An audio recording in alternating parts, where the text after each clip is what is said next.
बातमी आहे कोल्हापुरातल्या पावसाची। कोल्हापुरात जोरदार पाऊस होतोय, त्यामुळे तिथल्या सर्वच नद्यांना पूर आलेला आहे। 24 तासात पंचगंगा नदीची पाणी पातळी 1 फुटाने वाढली आहे। कोल्हापुरातले 61 बंधारे पाण्याखाली गेलेत। कोल्हापूर जिल्ह्यातील पश्चिम भागांमध्ये अतिमुसळधार पाऊस सध्या सुरू आहे आणि त्यामुळे नद्यांच्या पाणी पातळीत मोठी वाढ होते।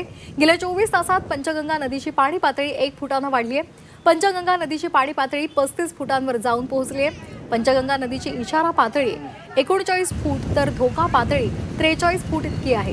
जिल्ह्यातील जवळपास सर्वच नद्यांना पूर सुद्धा आलेला आहे आणि या नद्यांवरील 61 बंधारे पाण्याखाली गेलेले आहेत।